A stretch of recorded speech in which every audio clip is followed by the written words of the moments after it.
WhatsApp guys, धुरंधर movie के success ने किया इंटेलेक्चुअल्स को एक्सपोज। अभी भी आरआर चल रहा है क्या दोस्तों? देखते क्या है पूरा मामला। 1 2 3 गो। अच्छा, धुरंधर बनाने वाले ना एक्सपोज हो चुके हैं, मैं बता रहा हूँ। क्या बात कर रहे हैं? बिल्कुल सही बात कर रहा हूँ मैं। क्योंकि पहले फिल्में बनाने का जो फॉर्मूला होता था वो बड़ा सिंपल होता था कि फिल्म बनाओ ऐसी जो सबको अच्छी लगे, सब लोग देखने जाएंगे। लेकिन अब आदित्य धर ने और धुरंधर के मेकर्स ने फॉर्मूला चेंज कर दिया। उन्होंने सोचा कि फिल्म ऐसी बनाओ जो 4-5 लोगों को अच्छी ना लगे, उनमें से 3-4 लोग देश के हैं और 1-आध लोग देश के बाहर के। तू समझा? समझ गए? तू समझा नहीं? इन लोगों को अगर अच्छी नहीं लगी, इसका मतलब है कि बाकी करोड़ों लोगों को फिल्म अच्छी लगेगी। और यही लोग बार बार फिल्म अच्छी नहीं है, गंदी है, मत जाओ देखने, ये बोल बोल के बाकी लोगों को 2-2 3-3 बार दिखवा देंगे फिल्म। इसीलिए इस बार इन लोगों ने स्ट्रैटेजी चेंज की और ऐसी फिल्म बना दी। मतलब ऐसे लोगों को ये पसंद नहीं आ रहा है कि लोगों को एक फिल्म पसंद आ रही है। ये लोग इतनी बार इस फिल्म को ना देखने को बोल रहे हैं कि लोग बार बार देखने को मजबूर हो जाए। बात तो सही है। मतलब आदित्य धर ने सिनेमा वर्ल्ड में वही किया है जो ये रोज चल जाती देखने के लिए दोस्तों, पकड़ के लानी पड़ती है। मतलब एक अच्छी फिल्म दो जिसका नैरेटिव स्ट्रांग हो, जो कमर्शियली अपीलिंग हो, और सबसे ज्यादा जरूरी कि फिल्म प्रो इंडियन हो। बस यही बातें इन सो कॉल्ड सूडो इंटेलेक्चुअल्स और वानाबी न्यूट्रल्स लोगों को पसंद नहीं। क्या बात है। अब धुरंधर पर तो हमने काफी बात कर ही ली है, लेकिन अब जो हो रहा है उसको देखने के बाद जरा इन दोगले लोगों की प्रॉब्लम रिविजिट करने की कोशिश करते हैं। इसलिए वीडियो पूरी देखना, पसंद आए तो चैनल को जरूर सब्सक्राइब करना। तो दोस्तों, पता है इन लोगों की प्रॉब्लम क्या है? वही जो किसी नार्सिसिस्ट या आत्ममुग्ध इंसान की होती है। वो अपने आगे कुछ देख ही नहीं पाता, जिनको अपने नैरेटिव के आगे सब कुछ प्रोपेगेंडा लगता है। जब आप एक लंबे टाइम तक एक ही तरह की बातें करने वाले और अपने ही जैसे सोचने वालों के साथ रहते हैं, तो वो आपके अराउंड एक इको चेंबर बना देते हैं, जहां आपको अपनी ही आवाज अलग अलग जगहों से सुनाई देती है और आपको लगता है कि आपका ही ओपिनियन एक फैक्ट है, जबकि असल जिंदगी में ऐसा होता नहीं।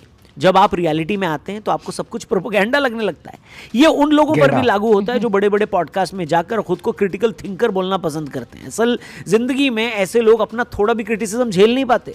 क्रिटिकल थिंकर छोड़िए, बिना टेलीप्रॉम्प्टर देखे इनसे खुद का ओपिनियन नहीं दिया जाता। बताओ क्या बात है। यहाँ ईगो भी एक बड़ा रोल प्ले करती है दोस्तों। जहां जब किसी नॉर्मल यूट्यूबर को उसकी औकात से ज्यादा लेजिटिमेसी मिलने लगती है तो वो खुद को पॉप कल्चर वर्ल्ड का मसीहा समझने लगता है। उसको लगता है कि उसका एक वीडियो हजारों लोगों की मेहनत और करोड़ों रुपए लगकर बनी फिल्म को फ्लॉप करा देगा। कुछ ऐसे करके, हाँ। बिल्कुल, उसको लगने लगता है कि जब अच्छे बच्चों की तरह उसकी 9 बातों पर लोग अग्री कर रहे हैं तो 10वीं बातों पर क्यों नहीं कर रहे? फिर उस इंसान की वही ईगो उसे नेम कॉलिंग करने पर मजबूर करती है। वो लोगों को अंधभक्त जैसे नामों से पुकारने लगता है। ऐसा नहीं है कि उसे पता नहीं है कि वो जिस नैरेटिव को लेकर चल रहा है उसका कोई बेस नहीं है, लेकिन उसकी ईगोइस्टिक अप्रोच उसे वो एक्सेप्ट करने नहीं देती कि यार मेरे से अलग किसी की राय कैसे हो सकती है। दरअसल ऐसे लोग प्रोपेगेंडिस्ट नहीं बल्कि बीमार होते हैं। बीमार प्रॉब्लम ये है कि आमतौर पर एक बीमार इंसान दवाई खाकर ठीक हो जाता है, लेकिन ऐसे लोगों को उस दवा से ही परहेज है। ऐसे लोग अपनी बीमारी एंजॉय करने लगते हैं। ऐसे लोग जब न्यूट्रल ऑडियंस से कॉल आउट किए जाते हैं तब इनको एहसास होता है कि यार अभी तक यूज किया गया फॉर्मूला काम काहे को नहीं कर रहा। बताओ, बोलो बोलो, टेल। और उसके बाद दोस्तों वही होता है जो एक आत्ममुग्ध इंसान करता है। वो हर ऐसी कोशिश करेगा जहां वो सही दिखे और बाकी लोग गलत। उससे जो बन पड़ेगा वो हर तरह का लॉजिक देना शुरू करेगा ताकि लोग उसकी बात से अग्री कर जाएं, जिसका कोई बेस नहीं है। उसको अपने अलावा कोई दूसरा ओपिनियन रखने वाला बेवकूफ नजर आएगा। वो इतना सेल्फ ऑब्सेस्ड रहता है कि उसे ये तक बिलीव हो जाता है कि वो एक फूंक मार के सूरज बुझा देगा। उसको यही लगता है कि दुनिया में हर इंसान सिर्फ उसी की बातों की बात कर रहा है। अब ऐसा करने वालों की एक स्मार्ट टेक्निक होती है। जैसे एक झूठा आदमी 10 बातों में से 9 सच बोलेगा, लेकिन 10वीं बात में वो चुपके से एक झूठ पैकेज कर देगा, उसके अंदर घुसा देगा। वहीं किसी टॉपिक पर अपना ओपिनियन रखते हुए वो डिलिबरेटली उन्हीं बातों को बताएगा जो उसके नैरेटिव को सूट करती हैं और बाकी बातें जानबूझकर छिपा लेगा ताकि वो लोगों को जिस तरफ लीड करना चाहता है उसमें किसी तरह का कोई काउंटर क्वेश्चन आ ना जाए। अब सुनने वाले को यही लगेगा कि 9 बातें अगर सच बोली हैं तो 10वीं बात भी ठीक ही बोल रहा होगा। बस यही टेक्निक उसको लेजिटिमेसी दिलाती है। एक बड़ी ऑडियंस जब अपने मसीहा को सालों तक वो आधा सच कहते सुनती है जो वो ऑडियंस सुनना चाहती है, तो वो उस इंसान की इलॉजिकल बातों को भी डिफेंड करने लग जाती है। असल में असली अंधभक्त यही लोग होते हैं। समझ रहे हो ना? क्या बात है सर, क्या बात है सर। धुरंधर जैसी फिल्में इन्हें अब क्यों दोस्तों पसंद सवाल नहीं ये कि आती? धुरंधर जैसी फिल्में ऐसे लोगों को पसंद क्यों नहीं आ रही हैं? कई रीजंस हैं, लेकिन सबसे बड़ा रीजन ये है कि ऐसी फिल्में देश को किसी कैरेक्टर से ज्यादा बड़ी दिखाती। ये फिल्में इस बात की सीरियसनेस को समझती हैं कि किसी देश के लिए सीक्रेट मिशन पर गया इंसान किसी लड़की या किसी आईएसआई एजेंट से डिस्ट्रैक्ट नहीं हो सकता। वो यूरोप की सड़कों पर ब्रेक डांस भी नहीं करेगा। वो इस बात की सीरियसनेस को समझेगा कि किसी का भी अननेसेसरी अटेंशन उसकी तरफ ना जाए। वो उस देश की सोसाइटी में घुल मिल जाएगा ताकि समय आने पर एक जरूरी एसेट की तरह अपने देश यानी भारत के नैरेटिव को सेट करने और मिशन को सक्सेस दिलाने का काम किया जाए। जब आप इतना रियलिस्टिक अप्रोच रखते हैं तो आप उस कन्वेंशनल फिल्म मेकिंग से अलग कुछ बना देते हैं जो एक ऑलरेडी एक्सेप्टेड टेम्पलेट था।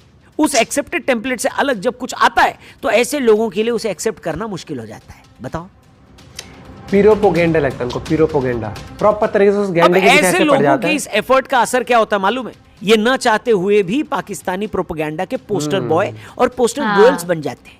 ध्यान से देखिए कि धुरंधर फिल्म पर पाकिस्तान क्या बोल रहा है। पाकिस्तान का कहना है कि ये एक इंडियन प्रोपेगेंडा है और इन वॉनबी इंटेलेक्चुअल्स का भी तो यही कहना है कि ये प्रोपेगेंडा है। पाकिस्तान क्या बोल रहा है कि ये कहानी झूठी है, इसमें थोड़ा सा भी सच नहीं है। और ये लोग भी वीडियो बना बना के यही बोल रहे हैं कि इसमें कुछ भी सच नहीं है। पाकिस्तान क्या बोलता है कि भारत की सरकार इससे अपना पीआर करवा रही है और ये लोग भी एग्जैक्टली यही बात बोल रहे हैं। मतलब अब जब इतनी सिमिलैरिटी होगी पाकिस्तान और इन यूट्यूबर्स में तो भाई सवाल तो पूछा जाएगा कि भैया ये इतना भाईचारा काय को आ रहा है आपका और उनका है? दोस्तों, एक स्पाई फिल्म में हम अपने जासूसों को युगांडा का दुश्मन तो दिखाएंगे नहीं, पड़ोसी देश में ही दिखाएंगे, जिसका एक डॉक्यूमेंटेड प्रूफ भी हमारे पास है कि भाई देश के अंदर हुए आतंकी हमले उसी देश ने कराए हैं, पड़ोसी मुल्क ने कराए हैं। अब ऐसे यूट्यूबर्स की प्रॉब्लम ये है कि पाकिस्तान को इतना डीमोनाइज क्यों किया गया? भाई इसलिए क्योंकि वो राक्षस है, वो पागल है, वो डीमन है। Obviously, ये अमन की आशा के कबूतर उड़ा के हमको क्या मिलेगा? पार्लियामेंट अटैक, 26/11, कश्मीर इंसर्जेंसी, ये कौन सी स्ट्रॉबेरी दुनिया में जी रहे हैं भाई ये लोग? ऊपर से ऐसे यूट्यूबर्स को उनकी ही सच्चाई दिखाने वाली फिल्म प्रोपेगेंडा लगती है। वाह शैम्पी वाह। बाकी दोस्तों, चलते चलते बस यही कहूंगा कि सोशल मीडिया का प्रॉब्लम ये है कि अब ये सच दिखाने वाली जगह नहीं रही। अब मकसद सिर्फ अपनी अपनी ऑडियंस को खुश करना है बस। यहां ये लोग सिर्फ वही बोलते हैं जो इनकी ऑडियंस सुनना चाहती है, ना कि वो जो सच है। वरना अगर सच बोल दिया कि फिल्म अच्छी है तो इनकी ऑडियंस हट जाएगी, गाली देगी। इसलिए जरूरी नहीं कि सच बोलो, वो बोलो जो हमारी ऑडियंस सुनना चाहती है कि नहीं। और ऐसी ऑडियंस को ही अंधी ऑडियंस कहा जाता है, नफरती ऑडियंस कहा जाता है, जो आंख बंद करके सिर्फ एक इंसान या एक कम्युनिटी या एक देश की नफरत के चलते हर उस चीज को एक्सेप्ट करेंगे जो नहीं करनी चाहिए। क्या बात है जी, आज तो धागे खोल दिए। वरना कोई भी लॉजिकल इंसान एक फिल्म को सिर्फ फिल्म की तरह ही क्यों नहीं लेगा? मेरे को बताइए, वो क्यों सिर्फ एक ही फिल्म में प्रोपेगेंडा देखेगा? उसको क्यों सिर्फ धुरंधर में ही प्रॉब्लम दिखेगी? बताइए।